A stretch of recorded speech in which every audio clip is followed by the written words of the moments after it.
All right. Welcome back to the Built by Vitality podcast. As always, my name is Steve Pinkerton, and I'm sitting next to Philip Lewis. This is episode 88. 88. Yeah. 12 more at 100. Yeah. That's great. Yeah, I think we currently have more episodes and followers or listeners. I don't know. But hey, you know what? We're rolling.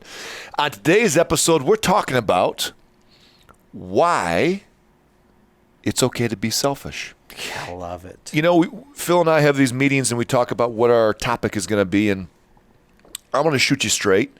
Phil doesn't bring a lot of topics to the table until today. This is Phil's topic. Okay. I thought it was pretty interesting. Mm-hmm. So we're going to roll on. I do think that being selfish gets a bad rap. Mm-hmm. I think that people compare selfishness to greed, to arrogance, and I don't think that's the connection that we need to make with it. No. When you say it's okay to be selfish, are you talking like, I would imagine in your household when Morgan's with you, you are overbearing, aggressive. You probably don't watch anything she wants to watch. Everything's got to be about Phil when it comes to the TV, food, that type of thing. Most of the time, yes. Is that what you mean by it's okay to be selfish? I don't think that's okay, but most of the time it is how I do. I'm just playing. No, I'm not. That's how it usually happens. And I kind of feel bad for it now. Can we start this over? No, I don't think you should be that way, no. So if you have kids, I think you should feed them. Don't be selfish and you eat all the food and they go starving. So when you say it's okay to be selfish, what do you mean? I don't know. If my buddies are like, hey, you want to go out and stay out late tonight and do this and that, and I'm more concerned. I need to be selfish in the fact that I'd rather get sleep, or I am more concerned about how I feel the next day, or my plans the next day, or making money or something else. I don't want to stay out late. I don't want to. So I think that's a type of selfish, but people don't associate it with that.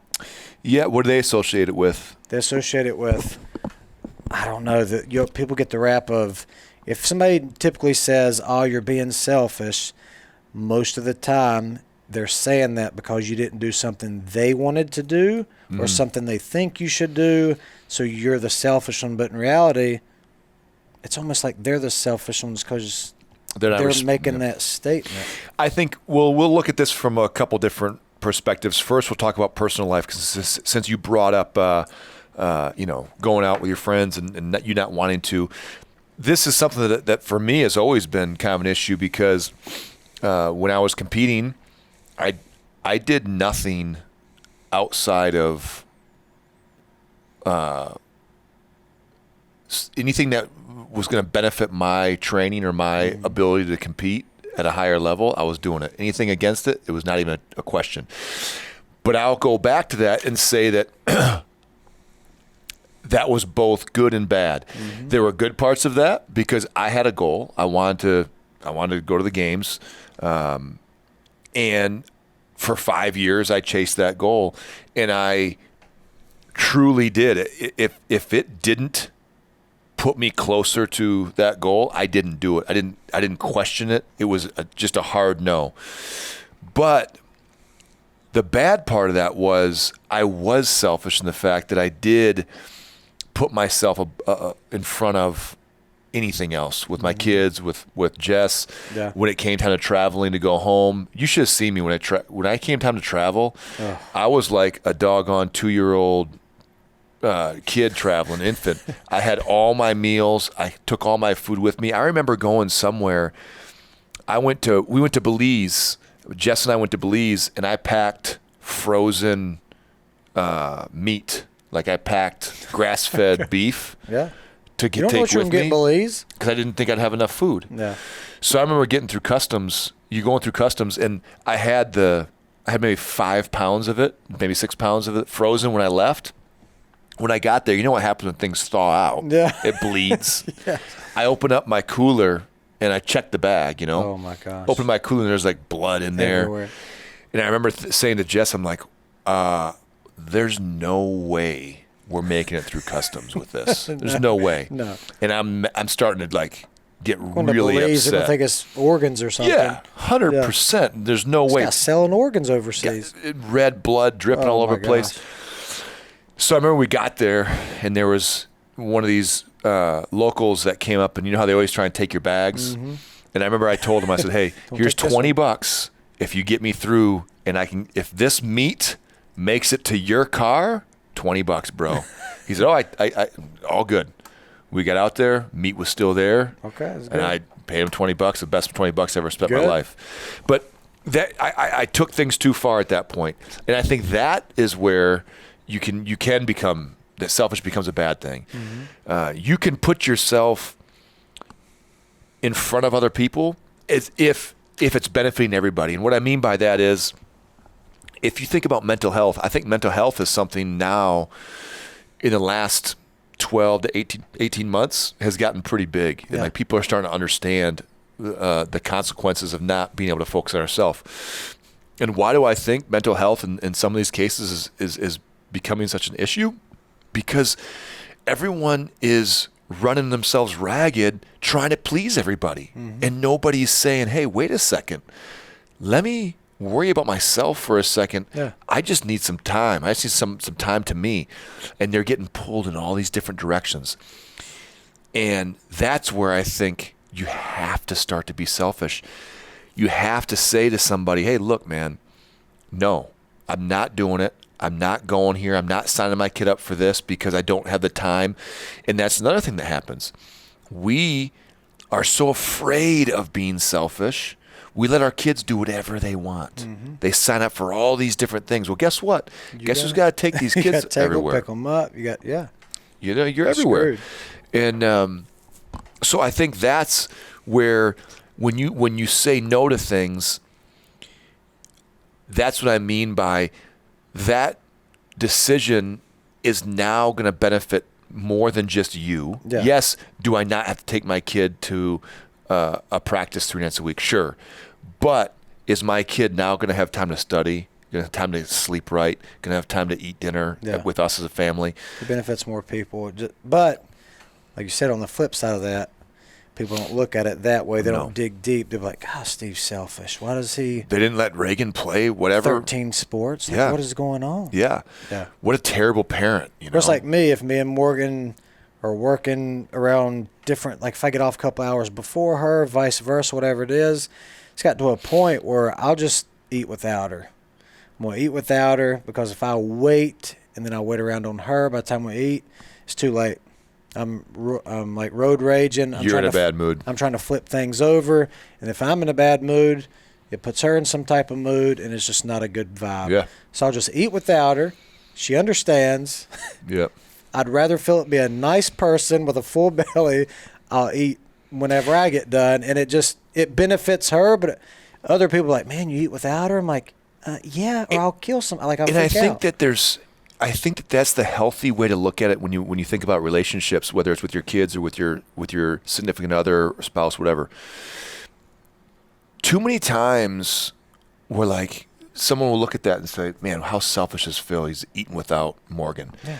The reality is, if you just sit down and understand and look at this logically, I think we've lost as a society. We've lost the ability to critically think about anything. We're just waiting for some dummy on TV to tell us how we should feel, what decision we should make. Yeah. We have lost the ability to make our own conscious decisions. And what I mean by that is this. What the heck is the difference whether you're eating at the exact same time as Morgan or you're sitting there having a conversation and she's eating and you're not? There's no difference. The reality is there is no difference. No. But I guarantee One person's chewing, the other one, like it doesn't, that's not even a I thing. guarantee you there's people out there that the majority of people will be like, that is so selfish. He's just thinking about himself. No, it's selfish because, look, you guys both have busy lives. Maybe it doesn't work out all the time. Sometimes and if it you're does. hungry, Eat. eat. Yeah. And then you know what? Now, what would be selfish is this. And I've done this and I feel terrible for it over the years. I've done this before. I'll eat because I'm dang hungry. Mm-hmm. Jess will come home and I'll be watching TV or working on the computer, Yeah. and I won't go sit with her. Yeah. Now, that's selfish. Yeah. That's selfish because Jess enjoys eating with people and having some Yeah. type of relationship and that communication part of it. Now that's selfish. But if I'm not eating, I'm sitting there. Come on, guys, what are we doing? Why can't we use our brain and say, you know what? It's okay. Phil's happy now, and like you said, what people aren't putting enough weight on is saying, gosh, what if Phil's in a better mood? Now Morgan's going to be in a better mood. You're both happy. It's like kicking the cat thing I showed you. Yes. It's a different subject, but yeah. And It trickles down. It all trickles down. And if people don't understand that, there's consequences. It's no different.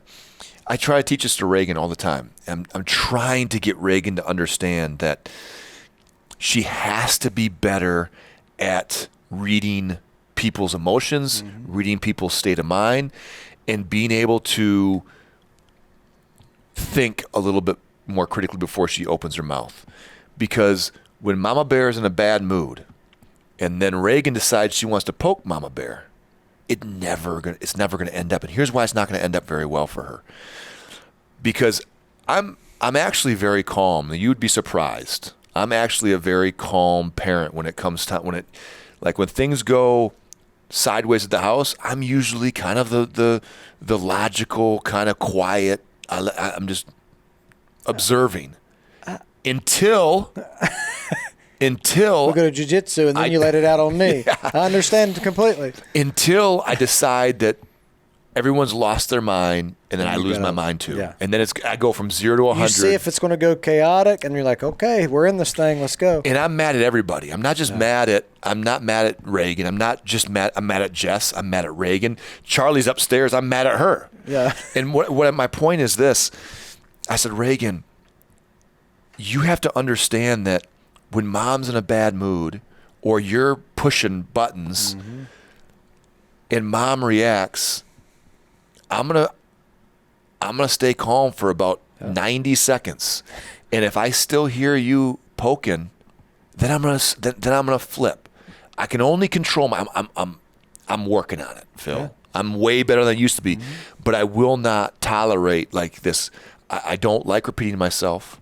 I don't like disrespectful kids, and those are two things that will lead me to fly off the handle. Or people point or snap at you. Yeah, and don't snap at me. Gosh, I hate that. Hey, Steve.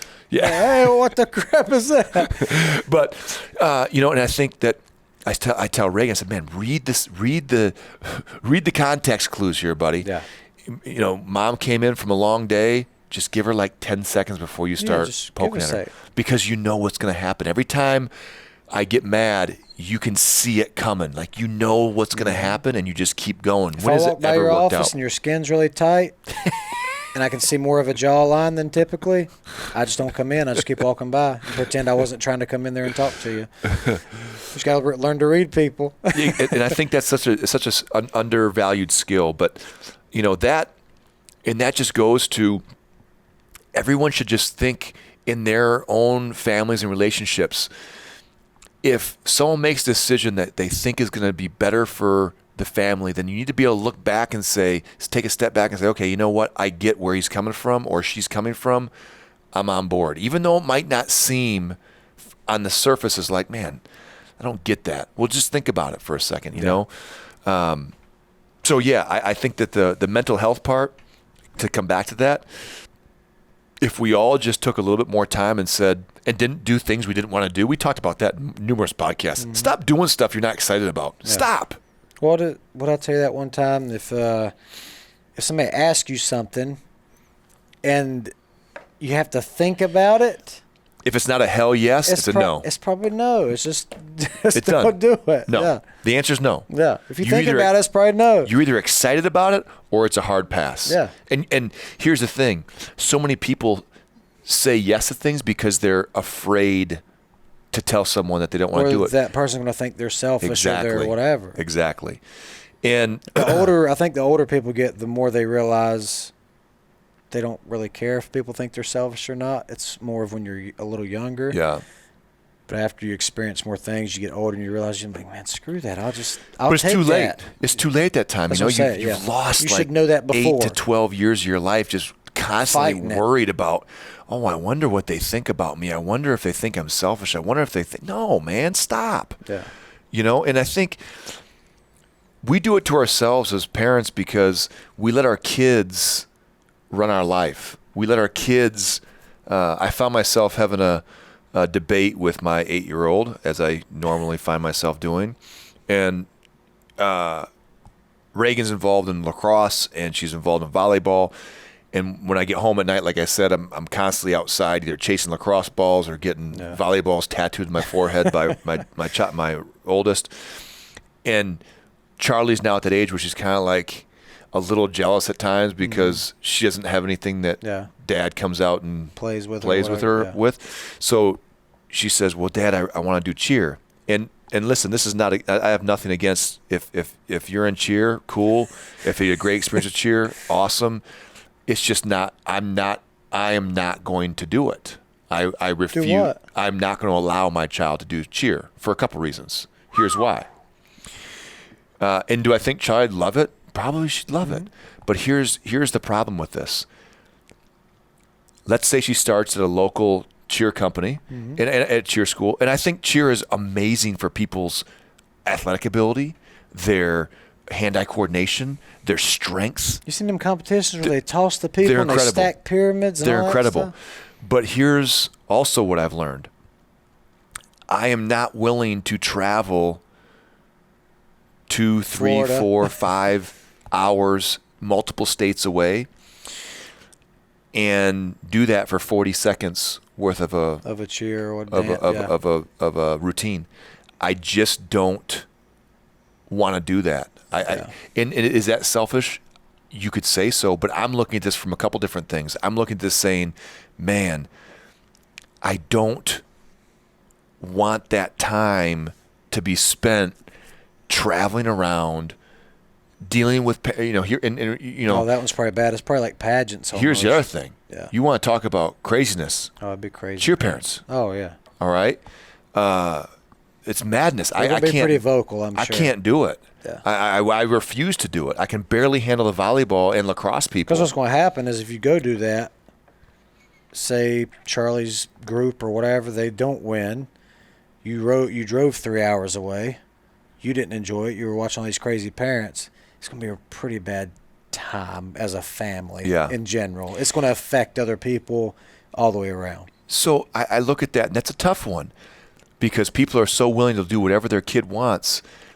And, and Charlie wants to do it because, A, she loves gymnastics and B, she watches these stupid Netflix shows and there's cheer stuff on there. But here's the other thing. It takes up so much time. It's like gymnastics. Again, I have nothing against gymnastics.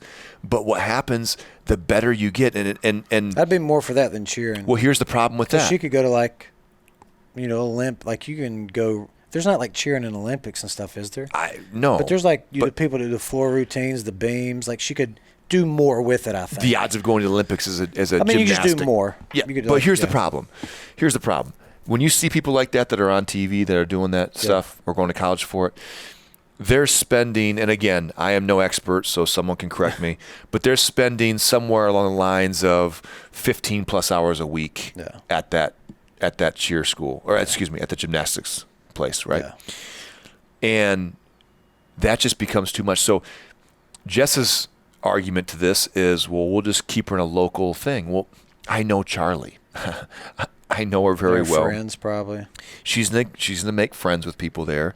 She's probably going to be pretty good at it just because kids that start at that age and they're dedicated and, and Charlie is athletic. Well, they got all these stuff now, all the TikTok, all these dances, all this stuff. Like kids are good at that Kids stuff. are good. Yeah. And guess what's going to happen? She'll get talked into doing a competitive team. Then they're going to say, well, hey, let's just do 1 3-hour practice a week. The others will just be an hour. Mm-hmm. Then it's going to be, well, hey, we need 3 3-hour practices a week. And then you're 3-4 years into it. You're like, well, I don't want to waste all the time we've done. Then they start saying, okay, well, hey, why don't you bring your homework and you'll do your schoolwork here. That's what a lot of these places do. They're in between when they start or breaks or whatever. And they're actually missing school and doing school almost during like practice. homeschooled during practice. And so I can see where this is going, and I do not want to go down that road. I'm not going to do it. Not that I don't think that those sports are good. There are. But I also think that you can play different sports, female or male, and not have to sacrifice so much. Because if you choose cheer or gymnastics, that's what you're doing. That's the only thing you're doing. Yeah. That's it. And I'm not ready at 8 years old to say to Charlie, okay, because you watch a Netflix video, you've now chosen what your sport is going to be. So that to me is not selfish, but looking on the outside, people are like, gosh, Steve's a selfish parent not letting his daughter cheer. And we have to have enough But they don't break it down. intestinal fortitude to say, you know what, I understand where someone's coming from, but I don't care. And I truly don't anymore. Maybe it's been a few years. I stopped caring what other parents thought about me. I do not care. I don't. Nobody is going to tell me that everything I do is not the best thing I can do for my kids. It's not going to happen. And I think that's the best thing you can do as a parent is understand that nobody knows your situation. So don't let anybody else sit. We've mastered this. United States, we've mastered judging everybody. Oh, yeah. We are the best at it. You show me 13 seconds of someone's life, we can judge the heck out of it. We know exactly what that person's thinking. Yep. We knew exactly what their background is, what their upbringing was. Mm-hmm. It's ridiculous. Ridiculous, right? And this is how we get into this. This is where we get into this conundrum of being selfish. Sleep. Nobody sleeps, right? I kicked somebody out of my apartment one time because I couldn't sleep. Yeah. I said, you got to go. They were like, what? I said, I got to get some sleep. I got to work tomorrow. They're like, you're really kicking me out. I said, 100%. Yes. You got 3 seconds. I'm going back to bed. And people thought I was a monster. Yes. But you know what? I felt really good the next morning. I felt really fresh, awake. I don't have a lot of friends. And the friends that I do have, we went to dinner the other night for Derek's birthday. Mm-hmm. Me, Derek, Marty, and the girls. Well, he just turned 50, right? I love that. I love it. I mean, he looks good for 50. Yeah, he's great for 50. Great. Looks good. Yeah. He looks like I'm not gonna say that. Oh God, what is it? I was gonna say who's the guy that in the platoon that played the William Dafoe? Oh, do you know him? Yes. He looks like freaking Derek. Oh man, I'm gonna send him this. So we go out to dinner and we go downtown.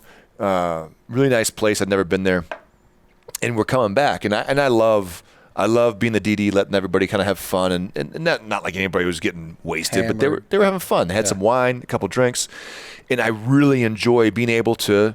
I'm not sacrificing anything, so I love that. And it's fun listening to them. They're all laughing and making fun of me most of the time. And we were coming back, and I heard in the back seat some whispering about like, hey, are we going to have a bonfire? And I look at my watch, and I look at my little GPS thing that says we're going to get home at like 10:20 p.m. You're already a couple hours past your time. And I turned around, and I said, just so we're clear, there's no bonfire tonight. I will be in bed 8 minutes after I drop you guys off. But like, people just, if they think about it, like I immediately was doing the math in my head. I'm like, okay, we go home at 10:30.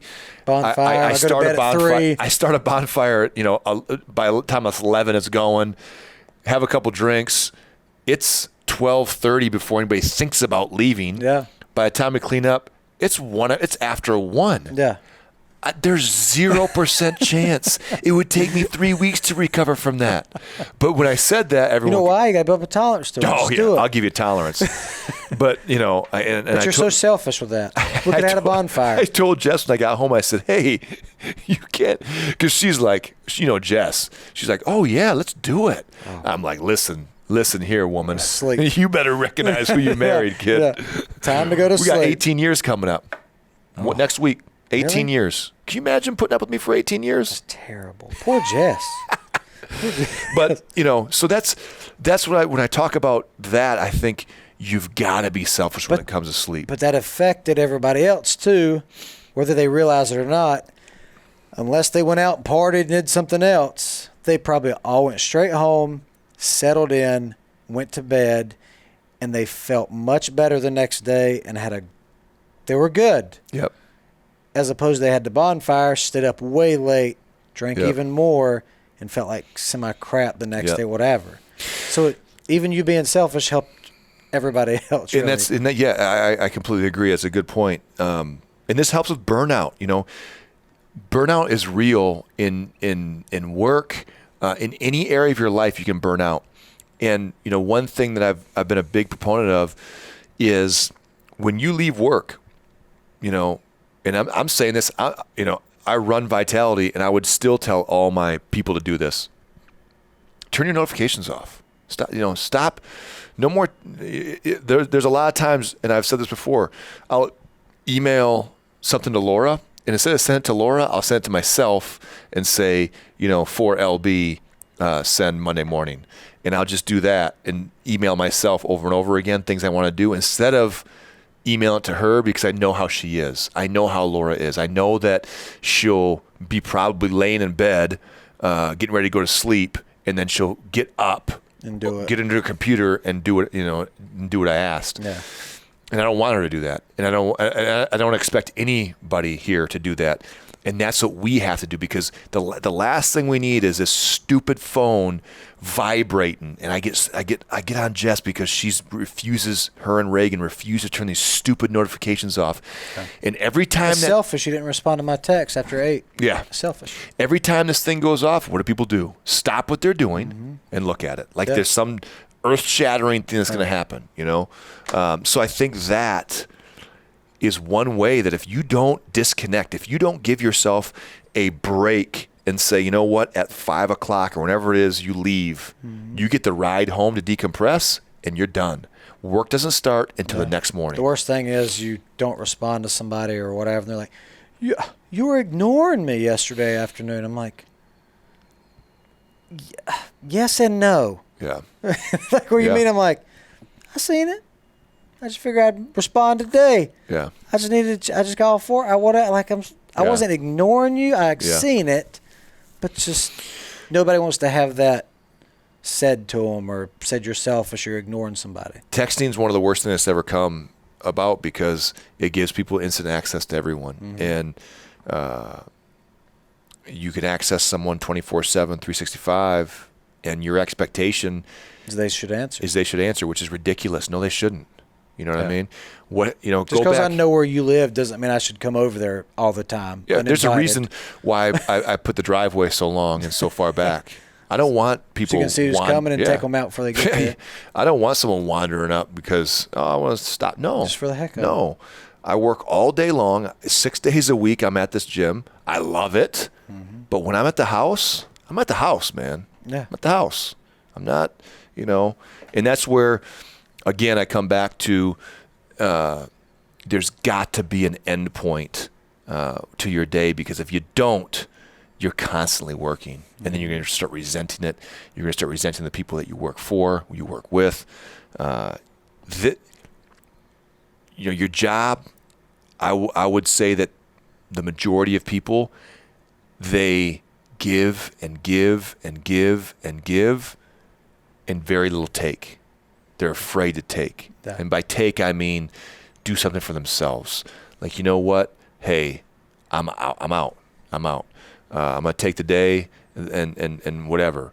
Other than that time you took like 3 weeks off and you went on like a sabbatical, I'm very understanding about, what, you forgot about that? It was 5 days, and I just went camping 2 of them. I was about 30 minutes away. Philip was sick for like 7 days. No. He comes back to work and says, Steve remember when I was leaving?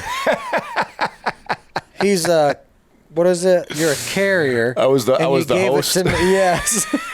Yeah, he was the host, and he kept giving it to me, and then I had to be out. Listen, if you survive, if I ever have anything and then we go to jiu-jitsu, there's 0% chance you're not going to get 100%. it. You know what I mean? Yeah. I was telling Jess It's only the other transferred by bodily fluids. Well, that happens in jiu-jitsu. night. Only if it goes in your... Oh, your eyes or your mouth. Oh, man. man. Oh, gosh. We do need to do we were over there yesterday, and Phil's like, hey, the thermostat says 88. And I laughed so hard because I It's love so it. hot. That's exactly what I would do if I was Steve. Because I'm like, man, really, what's the difference? I've already got this gi on, whether it's 82 or 88. It makes no difference. I'm already hot. Tell you what, we'll test it. We'll make the room 68. You put your gi on. We'll roll around for 5 minutes. We put that thing at 88. You're love gonna it. feel worse. I think it's making us way better. Oh man, I think the conditioning has gotten better. it has. You know, Unfortunately. I think it's selfish for us not to look at it and say thank you to Steve. That's true. Because he's making us being better. selfish. Because, people think, he's selfish. He's not using the AC. No, he's making us better. It affects us. It does make us better. And I just love, and there's something about that I love when I and know one of that them's taken out. when I'm hot and I'm like, man, I know that everyone else is way hotter than I am. Yes. Yeah. But, I think that you could just look at, do a little audit in your personal life, in your business life, and find ways that you can be a little more selfish, but for the good. Imagine being a little more selfish that is going to carry you over to being a better dad, to being a better employee or a better boss, whatever it comes down to. There are things that you can do. For me, you know what it is? And you're going to join me on this. Some of the best ways I can be selfish when I get home sometimes and I'm not in the best of moods or, whatever, I'll get on the bike and I'll go for a 45-minute loop and just take the motorcycle out.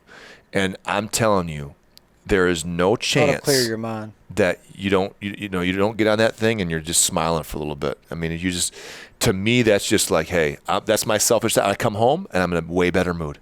You got I'm to happy. teach me how to change gears. Yeah. I haven't told you that yet. I'll put you in the Marty Williams school of downtown Davidson Harley. at lunchtime. We took. I'll end this with this story here.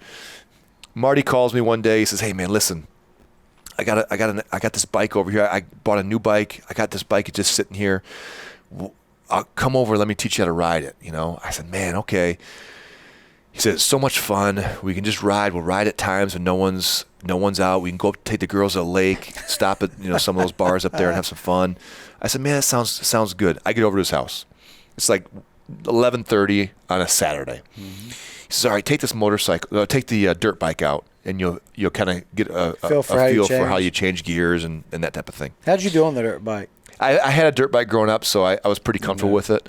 I went up his driveway, down his street, back, pulled in. He said, "How'd you feel?" I said, "Man, it felt pretty good." He said, "Okay, jump on the Harley." The Harley? I said, "Okay." We go out his driveway, down the street. We stop at his driveway. He says, "Hey, how's it feel?" I said, "Man, turning's a challenge because it's so big and so heavy. It's kind of it's a weird kind of thing to do." He says, "All right, cool. Follow me." 15 minutes later, we are in downtown Davidson, Saturday afternoon it's at awful. 12:30. That's terrible. Listen to me when I tell you, I'm sweating profusely because I'm like, I'm not. We go in this traffic circle. I literally about killed myself in a traffic circle, which you wouldn't think is that big of a deal, but there are just things. It is on that. There's things in a motorcycle when you start riding that are just so much different than what you're used to, and so yes. I survived that trip, and then it got a little hairy for the next maybe 3 or 4 trips, and then I started to get comfortable with it. And now it's one of my favorite things to do. And even Jess is starting to come around where, 40 minutes is kind of her limit. She gets kind of, annoyed or bored after 40 minutes. So we've come up with a couple different loops that take you through Davidson and back around and out to a couple cool parks. And it's just quick. It's something that you get out there and man, there's just something about it. So again, that's the way I'm selfish. That gives me my time. Find that for you. Maybe that's just going for a walk. Maybe that's whatever it is. But if you spend all your time trying to make everybody else happy, I promise you'll be miserable. You're not happy, yeah. Think about it. Or if you judge somebody, think about how many times you're calling other people selfish before the next time you call them selfish or you judge them by labeling them as that. Really break it down and think about why they're doing what they're doing, why they need to do that. Like, why is he good or bad that? Or why is he not going to do this? Why does he do that? Like, think about why they're doing that. Yeah. It's because they need to, or it makes them happy, or they're not being selfish. They're doing what they want. Yeah. Like, it doesn't matter. I think back to building this building and how much stress it caused on me and how selfish I had to be with my sleep. And I had to there are certain days I just had to train because that was my only outlet. I don't drink or do drugs, but that was my outlet. And if I don't do that, if I don't train or if I don't sleep right, I'll make bad decisions in here. And when I was building this place, I will honestly tell you that I think that I wouldn't have been able to finish it if I wouldn't have been selfish about taking care of myself, taking care of my brain. Yeah. Because you're constantly doing stuff for everybody else. You got to just take a second and say, man, I've got to do something to relieve this stress. I got to do something to, man, just let my brain stop with all the bad news, the bills, whatever it might be. And too many times we don't take that take that breath, and guess what we do? We turn to alcohol, we turn to drugs, we turn to pills, we turn to some other way to manage it. Because your body's going to shut down. No. Do not think for 1 second that you're a special snowflake that you can just beat your body to submission. No. It's going to find a way to cope with it. Yeah. 100%. And if you're not sleeping, if you're not training, it will not be healthy. Maybe something else. Give me another way that you can relieve your stress without training or without proper sleep. Is there a healthy way I'm missing? I think sleep's going to be the most important. And if you're not doing those things, is there any other healthy way to do it? Not really. So you're going to fall in the trap. And we've all been there. So if you're not selfish, you're going to pay the price. Yeah. You're going to. So I hope this was somewhat beneficial. I wasn't quite sure if we had enough to talk about, and here we are later, 38 minutes. I think it was really interesting. I think that you can look, just like Phil said, you can look at every decision that someone makes, either you or someone else, and you can really just take a step back and say, okay, can you understand it? And trust me, there are times when I truly am just being a selfish Oh, yeah, there's a-hole. always that. Yeah. Trust me, 100%. I get it. Yeah. But it's very easy to know that and just accept it. Just own it and be like, you know what? Hey, you're right. Yeah. I was being selfish, and I'm sorry. Yeah. Or most of the time when we're judging people, it's less of that. Yeah. It's just because they're doing what makes them happy and whatever. But there's always the, God, you're being a jerk. I'm like, yeah, no, sorry. Yep. Or it's like one more thing, like people that don't. I think our parents' generation growing up, by the age of 21, maybe you had to be married, 14 kids, a house. That's what you do. You just got to do it. Now a lot of the generation now there's a lot of people who don't want kids, but they say and they think that's extremely selfish. And yes and no. I know that me personally, I don't want kids. If I ever had kids, I 100% know that I would not be happy. I just wouldn't be happy. Because when I get off work, it's not you. Yeah. It's them. Yeah. On the weekends, Philip ain't doing what he wants to do. Yeah. It's them. I know that, and I know I wouldn't be happy. Do you know what would be selfish? What? Is if you had a kid anyway, knowing that. That's what I'm saying. That would be selfish, I did it because right? my significant other talked me into it, knowing I don't want it. Yeah. I don't. It would cause that affects everybody too. I would be in a bad mood. I wouldn't be unhappy. Maybe it affects your wife or whoever. It affects the kid. Then you separate. Like there's a lot to it that people. But when you first say, I tell people I don't have kids or I don't want any. It's like, why? I'm like, well, you just told me that Johnny and Susie kept you up to 4 a.m. yakking on each other. You had to go to urgent care. I slept through the night. I don't want to do that. Why would I judge you because I have kids, I don't know. Yeah. I don't know anything about what your home family life is, what your personal life is. But people will judge you and say, "Oh, what a selfish way to look at things." Yeah.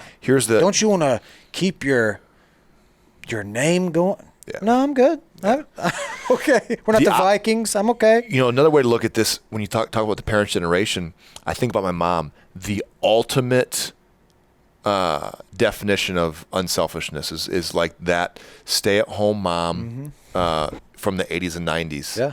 My mom did nothing but take care of me, my brother, drive us around to where we need to go, take us to the store, go shopping, cook us food, cook dinner every night. Yeah. Did laundry all day long was all because y'all. Very unselfish. And it was constantly, she never had a second to herself. All I was doing, me and Andrew, my older brother, were a year and a half apart. So, as babies, she had 2 under the age of 3. And then you get to be, a little bit older, and now we're eating her out of house and home because we're 2 teenage boys. It's a lot. And then you got 2 kids playing 2 different sports. Yeah. And you've got the laundry that goes with it. You've got all the friends. It's just, I look back and I have no idea how she wasn't a raging alcoholic that, snorted coke on the weekends. Yeah. I don't know. It's like my stepdad, he met my mom. She had me. I'm like 4 or 5 years old. And he chose to marry her, adopt me, and change my last name. Forget about it. I would have left you. Nope. I love that. That's great. I would never do that. Nope. Ever. Think about how selfish I don't want to do that. Especially after meeting you. Can you imagine meeting you? Exactly. And being like, I was a hellion. Yeah. I had a rat tail. I lived in a trailer park. I was a hellion. And he loved my mom, got married, took care of. That's very unselfish. He would go without pairs of shoes just so I could have newer clothes. And I love that. But still don't judge the people that don't choose to do that. They don't make that. They don't make those He wants to do that, so he enjoyed that. Yep. Your stepdad, my mom, they don't make people like that anymore. No. They're not made that way. No. Nobody would, it's just not, that was what was, I guess, expected back in the 80s and 90s. It's not, there's not many stay-at-home moms who are doing that are, it's just not. So, but at the time, I guarantee you, I yelled at my mom for being selfish when she couldn't take me to the park or drop me off somewhere. Like, gosh, Mom, thought she was mean. What else do you have to do, Mom? Yeah. Oh yeah. Think then about you grow up, you're like, God, what a jerk. Yes. So I look at that, and so that's just another example of how unselfish people can be, and she should have been more selfish. Yeah. She should have. She should say, hey, get out of here, knucklehead. Yeah. Walk your butt to I don't care. I'm going to get a manicure and pedicure and not talking to you guys. I'm going to get a massage. Y'all just leave me alone. Figure it out. Here's some life cereal. We're out of milk. Use water. Exactly. Sorry about your luck. Yeah. So love you, Mom. All right, guys, this is a long one. I hope you enjoyed it. Yeah. And until next time, this is the Built by Vitality podcast. We do have, spoiler alert, we've got some cool guests coming up. Sure. We've got James Clayton coming on here the next week or two. Your mom and my stepdad. We've got we're going to have a part 2 with Steve Hall. Yeah. A little jiu-jitsu conversation, which will be really fun. Man. Now that we've got a little bit of a background on Steve, I think we can pull some really funny stories out. So anyway, stay tuned. We still got some cool stuff for you. But until next time, this is Built by Vitality Podcast.